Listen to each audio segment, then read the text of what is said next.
거대한 기업에 맞서는 단 한 명의 소비자. 이 싸움 과연 공정하다고 할 수 있을까요?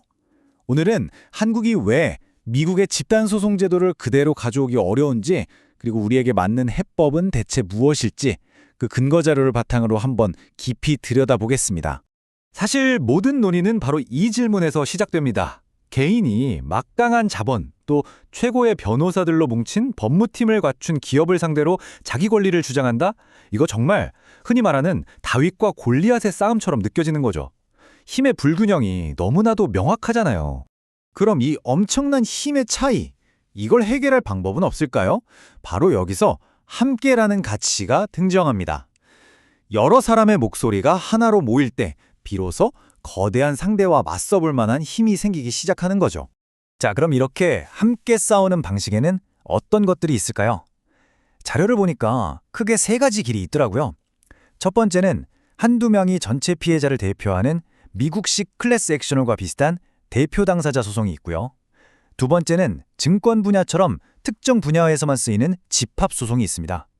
그리고 마지막으로 비슷한 피해를 본 여러 사람이 각자 소송을 걸었다가 이걸 하나로 합치는 당사자 병합 방식이 있죠.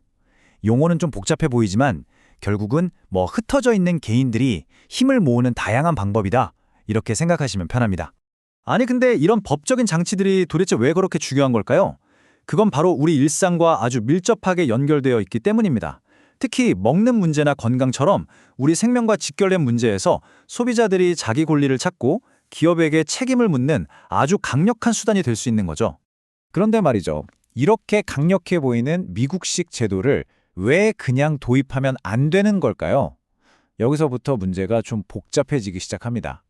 마치 다른 사람한테는 딱 맞는 멋진 옷인데 내가 입으려니까 어딘가 불편하고 안 맞는 그런 상황이 벌어지는 겁니다. 그러게요. 그렇게 좋은 제도라면 그냥 가져와서 쓰면 되는 거 아닌가? 왜 이렇게 논의가 길어지는 걸까요? 그 이유는 바로 한국과 미국의 법률 문화, 그리고 사회적인 환경이 뿌리부터 다르기 때문입니다. 그 가장 큰 걸림돌이 뭔지 원본 자료에 단서가 있습니다. 바로 각주에서 쿡 집어 이야기하는 디스커버리, 우리말로는 증거 개시 제도라는 개념인데요. 미국 소송의 핵심이라고 할 수 있는 이 제도, 대체 이게 뭐길래 이렇게 문제가 되는 걸까요? 이 디스커버리라는 게 뭐냐면요. 재판이 시작되기도 전에 소송 당사자들이 서로 가지고 있는 증거를 싹 다 공개하도록 강제하는 절차거든요. 그런데 원본 자료에 이 문장에서 볼 수 있듯이 기업 입장에서 내부의 모든 자료를 다 내놓으라고 요구하는 건 정말 엄청난 심리적 압박으로 작용할 수 있다는 겁니다. 두 나라의 접근 방식이 이렇게나 다릅니다. 미국에서는 진실을 밝히기 위해서라면 비용이 얼마가 들던 모든 증거를 테이블 위에 올려놓는 게 당연하다고 생각하는 문화가 있죠. 하지만 한국에서는 나한테 불리한 증거를 내 손으로 직접 내라 라는 요구에 대한 문화적 심리적 저항감이 굉장히 커요. 바로 이 지점에서 두 제도가 정면으로 충돌하게 되는 겁니다. 자, 그렇다면 해결책은 뭘까요? 결론은 명확해집니다. 단순히 미국 제도를 복사해서 붙여넣기 하는 게 아니라 우리 사회와 문화에 딱 맞는 한국형 모델을 새롭게 만들어야 한다는 거죠. 여기서 핵심은 바로 신중한 설계입니다. 원본 자료를 보면 우리가 꼭 던져봐야 할 세 가지 중요한 질문이 나와요. 첫째, 이 제도가 우리 사회에 가져올 파급 효과, 이걸 제대로 분석해야 하고요.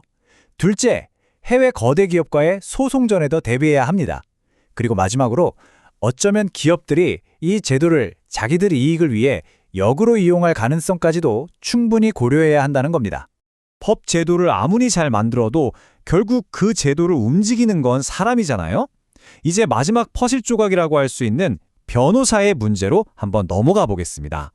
아무리 좋은 무기가 있어도 그걸 들고 싸울 병사가 없으면 그냥 고철덩어리나 마찬가지 아니겠어요? 법률 시스템도 똑같습니다. 이 복잡하고 어려운 싸움에 뛰어들 변호사가 없다면 이 좋은 제도는 그저 종이 위에만 존재하는 글자가 될 뿐이죠. 그럼 왜 변호사들이 이 싸움에 뛰어들기를 주저하게 될까요? 원본 자료는 그 구조적인 이유를 짚어주고 있습니다. 한쪽에는 거대 기업과의 소송이라는 엄청난 부담이 있단 말이죠. 그런데 판사나 검사와는 달리 안정적인 미래가 보장되지 않는 변호사들 입장에서는 이 재정적인 불확실성이라는 무게가 너무 큰 겁니다. 소송 기간은 길고 돈은 많이 들고 이길 확률도 낮은 싸움에 선뜻 나서기가 정말 어려운 현실인 거죠. 여기에 국제적인 소송을 치를 전문성 문제까지 겹치게 됩니다. 결국 우리는 이 마지막 질문 앞에 서게 되는 겁니다. 제도를 잘 만드는 것만큼이나 중요한 건 그 제도 안에서 기꺼이 위험을 감수하고 공익을 위해 싸울 전문가들을 우리가 어떻게 지원하고 키워낼 것인가 하는 문제. 여러분은 이 문제 어떻게 생각하시나요?